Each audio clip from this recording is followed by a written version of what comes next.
जय हिंद। एलकेबी न्यूज देख रहे हैं आप और मैं आप सबके साथ परवेज पवार। लोकसभा चुनाव 2024 के लिए नामांकन प्रक्रिया आज से शुरू हो चुकी है।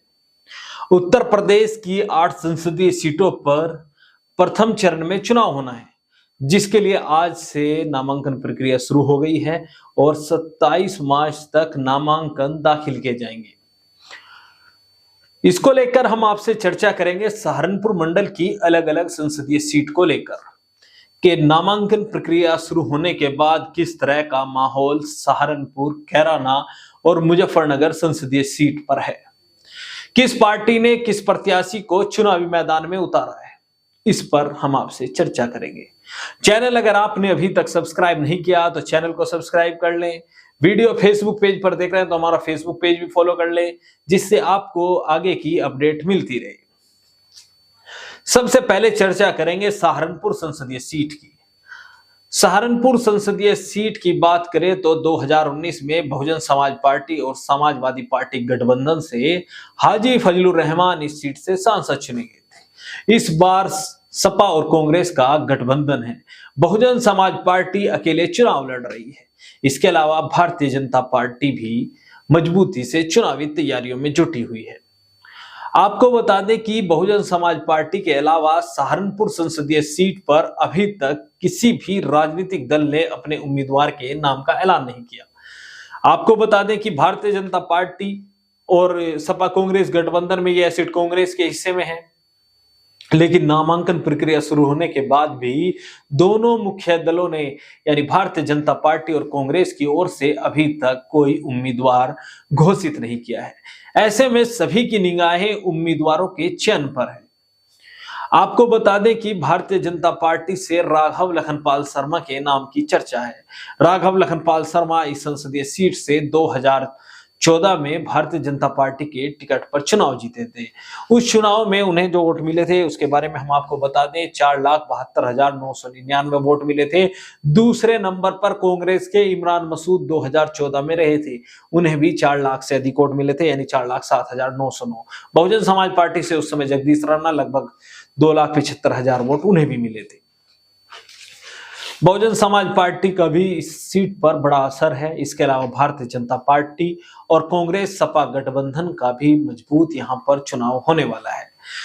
कांग्रेस गठबंधन की बात करें तो कांग्रेस से इमरान मसूद के नाम की चर्चा है कि इमरान मसूद एक बार फिर कांग्रेस पार्टी के टिकट पर चुनाव लड़ सकते हैं। 2014 और 2019 में इमरान मसूद कांग्रेस के टिकट पर यहां से चुनाव लड़ चुके हैं और अच्छा चुनाव, दोनों ही चुनाव उन्होंने लड़े। एक में 4 लाख से अधिक वोट मिले और दूसरा जो 2019 का चुनाव था, सपा बसपा का गठबंधन था, इस चुनाव में भी 2 लाख से अधिक वोट इमरान मसूद को मिले थे। इस सीट पर भारतीय जनता पार्टी और कांग्रेस दोनों ही उम्मीदवारों की तलाश में है, इसीलिए अभी तक प्रत्याशियों के ऐलान नहीं कर पाए। इस सीट पर चुनाव भी बड़ा दिलचस्प होगा। दूसरी जो सीट है वो पश्चिम उत्तर प्रदेश की सबसे हॉट सीट कैराना संसदीय सीट पर भी आज से नामांकन प्रक्रिया शुरू हो चुकी है।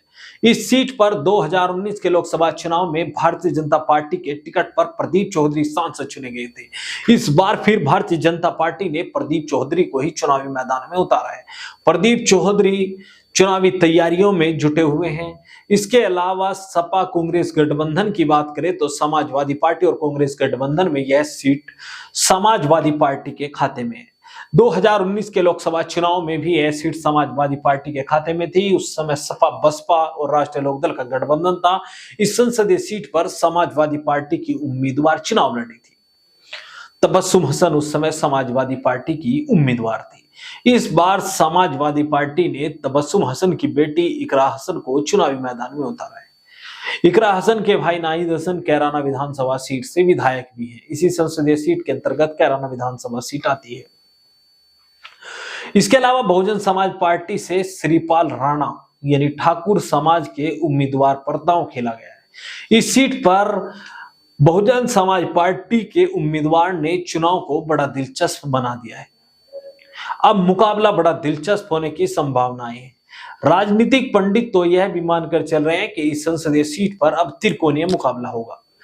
उनका कहना है, जो राजनीतिक जानकार है उनका कहना है कि जो मतदाता भारतीय जनता पार्टी के उम्मीदवार प्रदीप चौधरी से नाराज है वह आसानी से बहुजन समाज पार्टी के श्रीपाल राणा की ओर अपना वोट कर सकते हैं।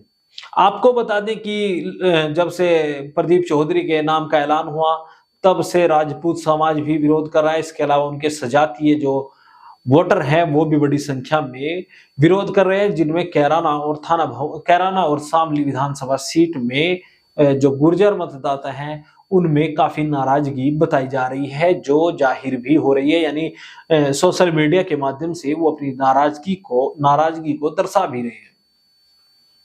ऐसे में कैराना संसदीय सीट पर मुकाबला बड़ा दिलचस्प होने की संभावनाएं हैं। ऊंट किस करवट बैठेगा इसका अभी कोई भी कुछ भी कहना बहुत जल्दबाजी होगी, क्योंकि अभी चुनाव में एक महीने का समय लगभग है। एक महीने में चुनाव, लगभग एक महीने का समय भी चुनाव में है, तो राजनीतिक जो इस क्षेत्र की राजनीति है वो कई करवटें अभी लेगी।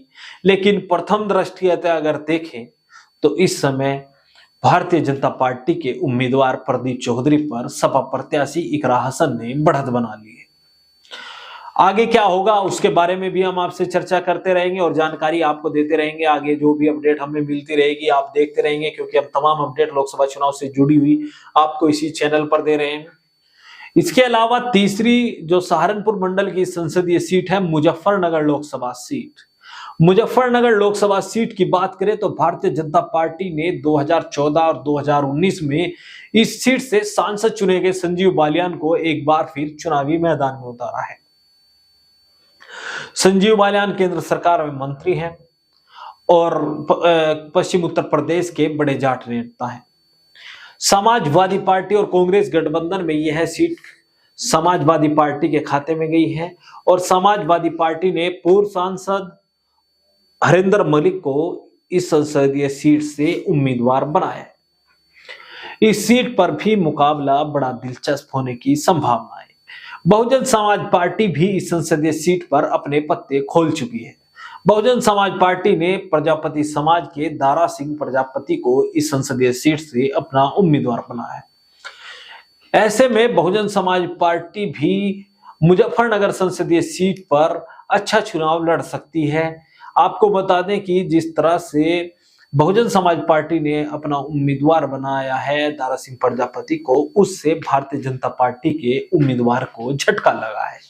यही नहीं, इसके अलावा त्यागी समाज भी सुशील त्यागी को निर्दलीय चुनावी मैदान में उतार चुका है और त्यागी समाज के कई बड़े नेता उनके चुनावी प्रचार में जुटे हुए हैं। जो सामाजिक नेता उनके समाज के मांगेराम त्यागी समेत कई नेता उनके लिए चुनाव प्रचार कर रहे हैं।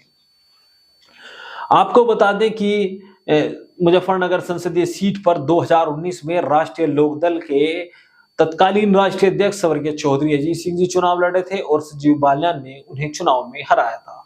अब राष्ट्रीय लोकदल और भारतीय जनता पार्टी का गठबंधन है और सभी को यही लग रहा था कि जब राष्ट्रीय लोकदल और भारतीय जनता पार्टी का गठबंधन मुजफ्फरनगर जैसी संसदीय सीट पर हो जाता है तो बड़ा एज जो होता है वो भारतीय जनता पार्टी और राष्ट्रीय लोकदल गठबंधन को जाता है। भविष्य में क्या होगा अभी, क्योंकि हम जैसे आपको पूर्व में बता चुके हैं राजनीति है, कभी भी किस और करवट ले सकती है। एक महीने से अधिक समय, एक महीने का समय अभी भी चुनाव में है, तो राजनेता अपनी अपनी तरह से बड़े बड़े नेता क्षेत्र में आएंगे, वो भी लोगों को आकर्षित करेंगे, अपने पक्ष में मतदान की बात करेंगे, किस तरह से वो माहौल क्रिएट करते हैं, यह तमाम देखने वाली बात होगी। लेकिन इन तीनों संसदीय सीटों पर मुकाबला बड़ा दिलचस्प होने की संभावना है। अधिकतर सीटों पर विपक्षी गठबंधन और भारतीय जनता पार्टी के बीच कड़े मुकाबले की संभावना है, लेकिन बहुजन समाज पार्टी को भी कमजोर नहीं आंका जा सकता, क्योंकि 2009 के संसदीय चुनाव में इन तीनों सीटों पर बहुजन समाज पार्टी के सांसद चुने गए थे। उस समय 2009 की हम बात कर रहे हैं तो सहारनपुर संसदीय सीट से जगदीश सिंह राणा बहुजन समाज पार्टी के टिकट पर चुनाव जीतने में कामयाब हुए थे। इसके अलावा कैराना संसदीय सीट से तबस्सुम हसन और मुजफ्फरनगर संसदीय सीट से कादिर राणा बहुजन समाज पार्टी के टिकट पर सांसद चुने गए थे। यानी इस क्षेत्र में बहुजन समाज पार्टी का भी बड़ा असर है। तो बहुजन समाज पार्टी किस स्थिति में नजर आएगी और भारतीय जनता पार्टी किस तरह से चुनाव लड़ेगी, सपा कांग्रेस गठबंधन किस तरह से चुनावी प्रचार में सक्रियता दिखाएगा, यह अब धीरे धीरे खुलकर सामने आने लगेगा। आगे भी तमाम अपडेट हम आपको देंगे। चैनल अगर आपने अभी तक सब्सक्राइब नहीं किया तो चैनल को सब्सक्राइब कर लें। वीडियो फेसबुक पेज पर देख रहे हैं तो हमारा फेसबुक पेज भी फॉलो करें। जय हिंद दर्शकों।